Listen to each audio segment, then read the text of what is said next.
Welcome to Influential Entrepreneurs, bringing you interviews with elite business leaders and experts, sharing tips and strategies for elevating your business to the next level. Here's your host, Mike Saunders. Hello and welcome to this episode of Influential Entrepreneurs. This is Mike Saunders, the Authority Positioning Coach. Today we have with us Pete Piranio, who's the founder of the EmpirePreneur Fitness Business Operating System. Pete, welcome to the program.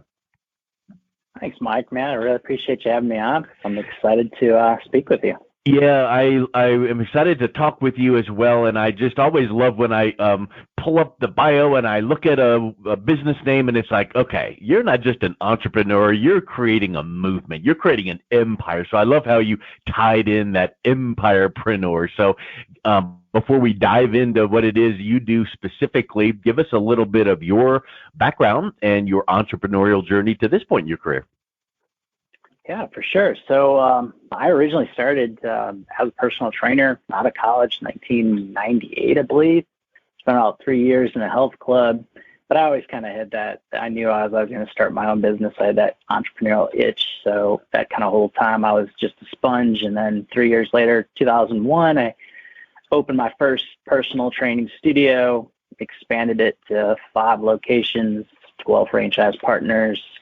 Helped the franchise I was part of go from 10 locations to 400.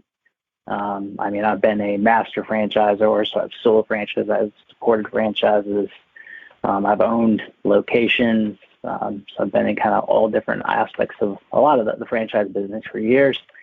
Sold that business 2015, really took a little bit of time off, say what's that next journey, because that was quite the journey.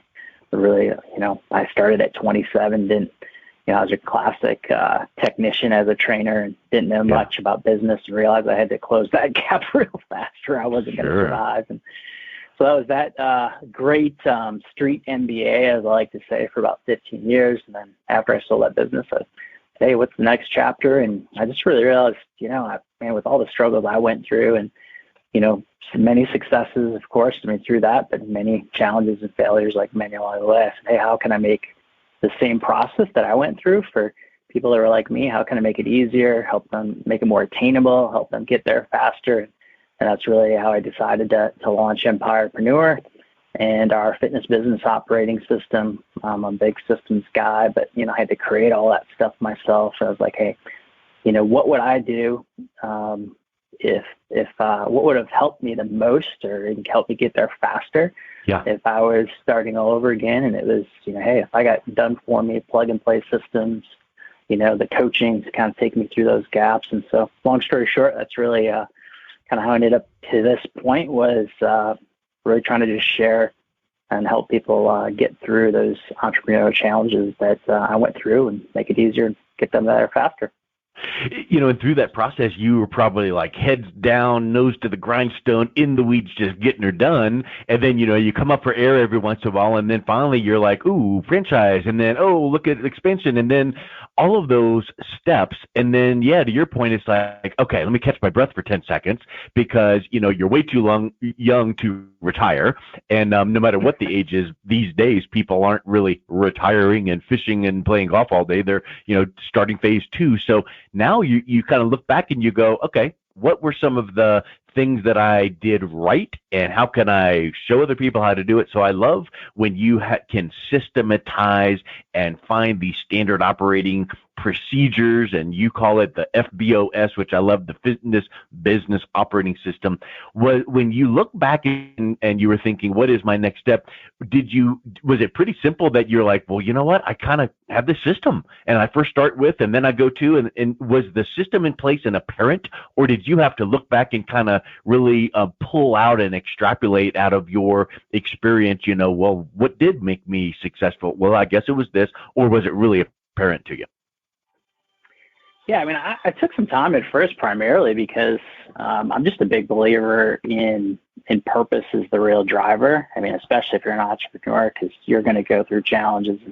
If you're not passionate and have a passion about a purpose, then you're not going to get anywhere. So to me, it was kind of like finding that next thing that was kind of going to light my fire, that I knew that because that fire has to be there in order to push through challenges, as you're having those successes. So that was why it took some time. But, specifically your question, yeah, I mean, I over the years, I really developed, some frameworks and some processes and systems for managing people and all those things. So a lot of that was there.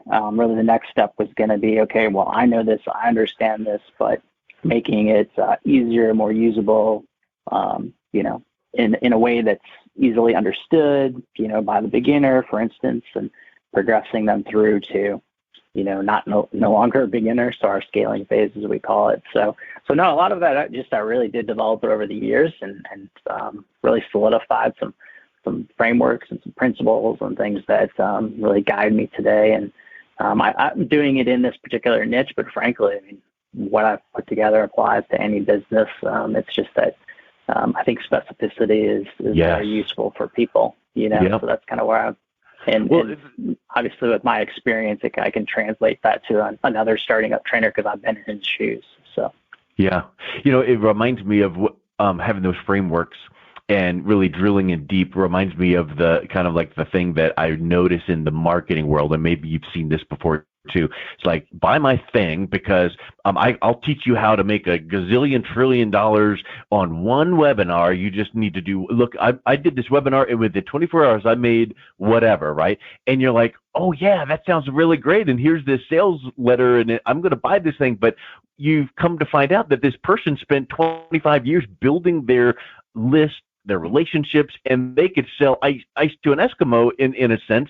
And it's like, that doesn't work for me just starting off. So you have to realize that, you exited at the top and the pinnacle after spending a lot of time and, hey, I can guide you there, but we got to roll up our sleeves and set that foundation so that you can slowly start experiencing some of these benefits, right? So it really just ties into that building that solid foundation so that when you scale, it grows solidly and not exponentially immediately, because that too much too fast that could be a bad thing.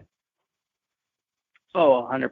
And I think that's sometimes the challenge, when we're coaching people is deprogramming a little bit of kind of what's out there. Like I call it kind of funnel mania. And I don't have anything against funnels. I'm just saying that sometimes people think that's the silver bullet, right? And I mean, sure, that's marketing, but that's like 25% of the business at best. And so as we like to say, you got to go beyond marketing. And if you really want to grow your business. And so our fitness business operating system, going on your point, it's actually built in stages to take the entrepreneur through a progression, their business is progression. So not only the systems and infrastructure through a progression, but them as the entrepreneur. And so actually EmpirePreneur, the name is what we consider that top level of entrepreneurs. So they go from the self-employed stage to the manager stage to the business owner, investor, and then what we call an EmpirePreneur, which is kind of that pinnacle. So we help our client go through like the business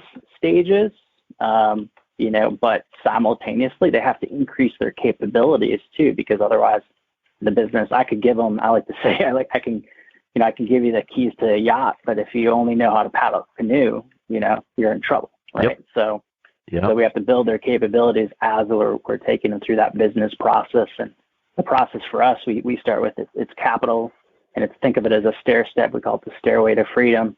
It's capital, then it's people, systems, what we call transformational growth, where we're now throwing on additional marketing fuel to fire, but now we're growing your leadership team too. So it's transformational growth, marketing, and people. And then true scaling, and that's where if they want to talk about franchising or licensing and those sort of things. But as you see in the beginning, we got to solve their capital issues if they have it. If not, some people, what we find often they're decent capital-wise, and they think they have a marketing problem to really, explode their business, but it's actually a people systems problem. So once we get that fixed, then they just really take off, and then we can add more fuel to the fire in that transformational growth stage, which is kind of what you're talking to. If you kind of do too much marketing too early, you're in trouble. Yeah, because you have to build. I've heard this said. You know how you always imprint or associate something to where you first heard it, and I'm sure this is not where it came from. But Jeffrey Gitomer's book talking about the Patterson principles. This is where I first heard this. But the quote is, "You have to build capacity in advance of demand." Because if that marketing increases an influx of demand, and let's just pick as an example, I don't know what, whatever the marketing is, whatever that might be. And here comes this massive influx of demand. If you don't have the people, the process, the foundation, the whatever you want to think of it as, now all of a sudden you implode. And yay, you got some response from this marketing that's tremendous, but now half of them leave upset. Or that's a huge piece that you're talking about there, is going beyond marketing, and you have to scale, with sanity, I guess, is what you ought to think of it as. But talk a little bit about, scaling the right way, and then I guess using these pillars that you're teaching, right? Yeah, well, like what you're talking about there, it's, again, most people start it, we consider that self-employed stage, really, right? So most people have to start this. A lot of times just you're grinding it out. You're the technician, right? You have the technical mastery. So a lot of my clients, they're a personal trainer. And then maybe they add some of this marketing we're talking about and say, oh, now I need some help. I'm juggling too many balls. And so then they hire a couple people. That's that kind of manager stage. But unfortunately if they don't get in place the infrastructure you're talking about, the systems in place, then they start to abdicate versus delegate, right? So they've hired some people, but they're now kind of like, because they're practically burnt out from just grinding, but they kind of just say, okay, great, I got people, here you go. Right? You know? But now all of a sudden they create people problems at that stage.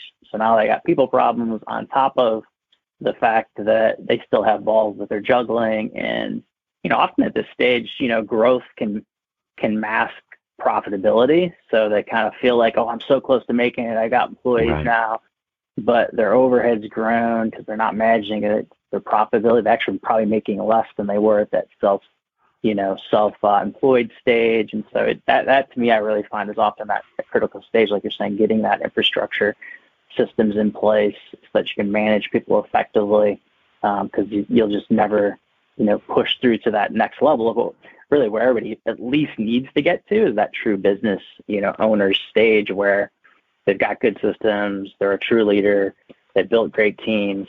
As I like to say, they're receiving profit now, as opposed to, the earlier levels, they're making money, right? So which implies work and effort, right? Making money. Yeah. So right, as opposed to receiving profit when I'm at that business owner stage. And that owner stage, they're focused more on profits than cash flow, right? So early stages, we're managing our finances by checking our bank account. And they're truly working on the business and not necessarily in it. So those first two stages, getting through those is critical, or that's where most people actually either hang it up or, don't make 100%. And, another factor of that is like, yay, revenue is flowing in, and hey, I took Pete's advice and I got the people and the process. Okay, yay. But another aspect that people forget to look at is your expenses, because if you bring in $100,000 in profit this month, or revenue this month, but you had $110,000 of expenses, your profit's upside down. And so being able to make sure that it's not only that top line revenue, but making sure that what trickles down to the bottom line for profitability and keeping expenses intact and all of those things, that's a big piece of it, because you get distracted with those vanity metrics of just revenue. But in reality, you don't have two nickels to rub together. 100%. Yeah. And, I just had this conversation on my coaching call with clients yesterday, which was, you get to that stage where adding people, and again, you've added overhead, but maybe you've had some revenue growth, but your profitability has actually shrunk. It's typically because you've added people, but again, your capabilities are not those capabilities of a true business owner yet. So your leadership and management capabilities aren't there. And typically what happens is there's a role alignment is not there. So in other words, you're truly not in your role as an owner. They're not in their role. And so the owner ends up doing, in a sense, some of their work. They're micromanaging. And so you have a lot of role overlap, and you have inefficiency in the business. And so I see this a lot where, the owner's still just, hey, how's the client retention? And they're in there and well, make sure you get that client to renew and this, that, or whatever. And I just had this conversation with clients the other day, and they're pushing every direction, as opposed to, hey, this person, that's the fitness in our industry. That's the fitness consultant. The trainer's role is retention, right? So do you have a KPI for them that's how you hold them accountable, and that's how they're rewarded, promoted, all those things. And so it's, again, those skill capabilities of managing people is why their profitability goes down, because they've added resources and assets, but they're not getting a return on investment of them, and it's their fault because they're not managing correctly. Yeah. Ooh, that's and you just said your fault, and you take a lot of the life coaching programs out there, and they say one of the first principles you must understand is where you are in your life personally and professionally is your fault.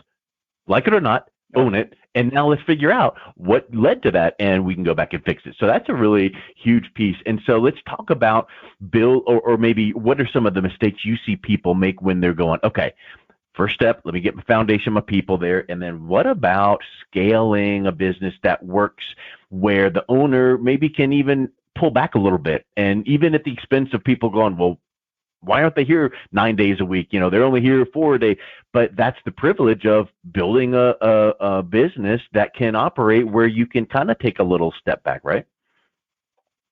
Yeah, I mean, number one, they haven't put the foundational systems in place for literally every position. So again, if I'll just use kind of our model as an example, but it could apply to anything. So the personal trainer's role hasn't been fully systematized, right? So like that aspect of it, you have to have that. But then their manager, their role has to be fully systematized. So what systems do the manager use to operate, again, in our example, a studio location? And so, that has to be there. And then to be able to truly scale, though, then I just see that a lot of people don't win the people game.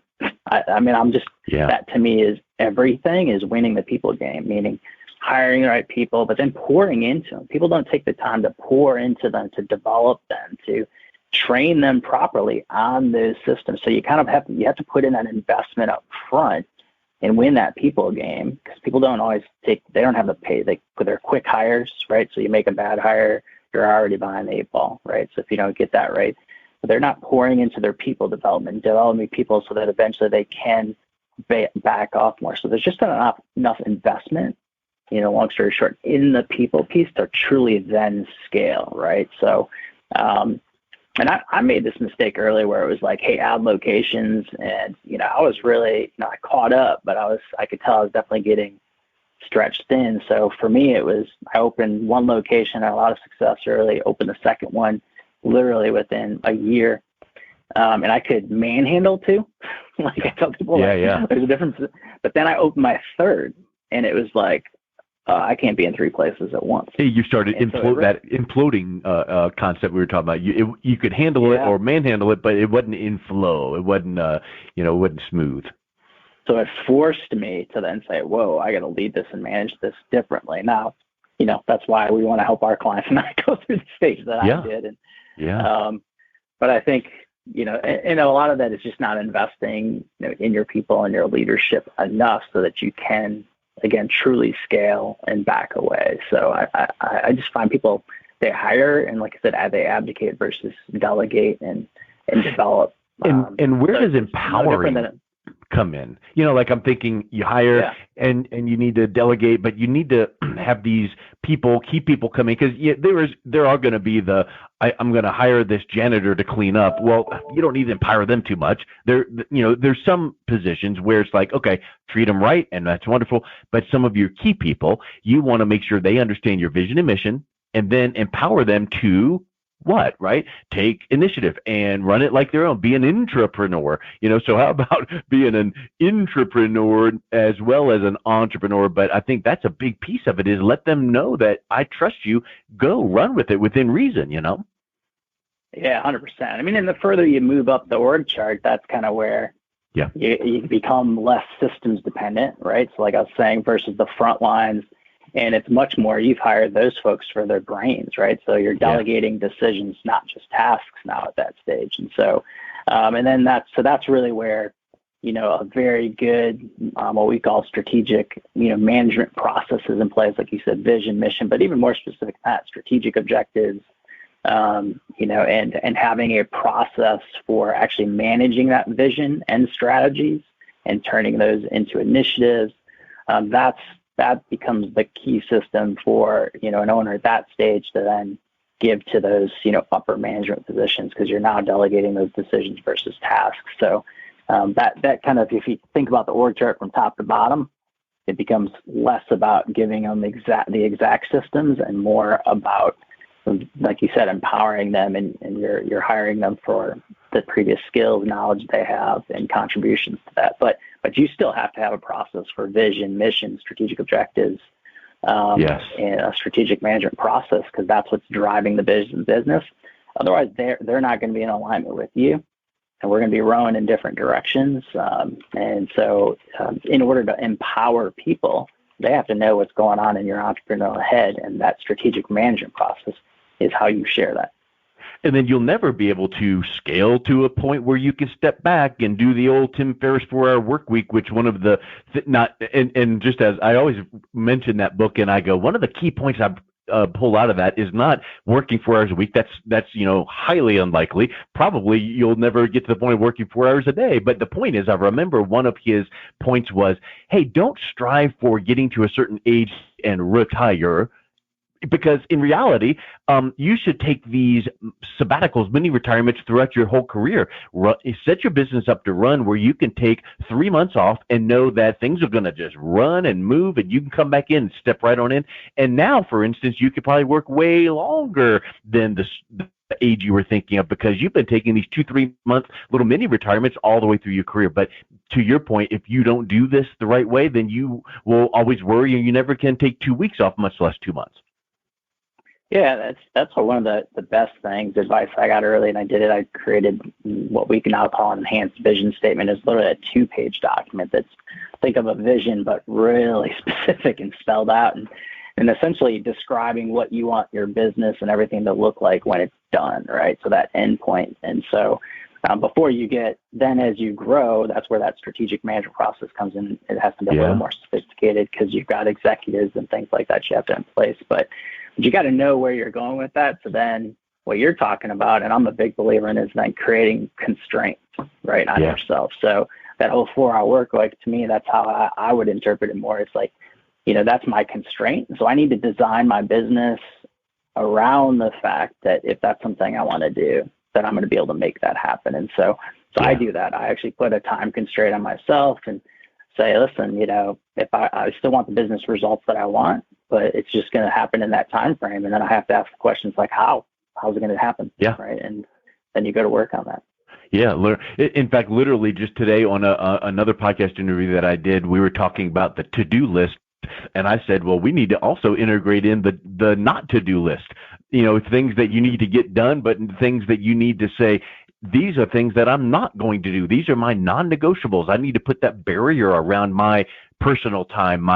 And I think that, again, each one of these nuggets here we've talked about, we can probably do like a whole masterclass on 4, 5, 6 of these things we've talked through. So, it's really super powerful. So I really appreciate and like your approach to business. So we'll have to just wrap up here, Pete, and go, what's the best way someone can go, yeah, man, this is some good stuff. What's the best way I can reach out and learn about building my empire in my fitness business? Yeah. So, first place, our website's EmpirePreneur.com. You can also find me, Pete Piranio, on LinkedIn, Instagram, Pete Piranio.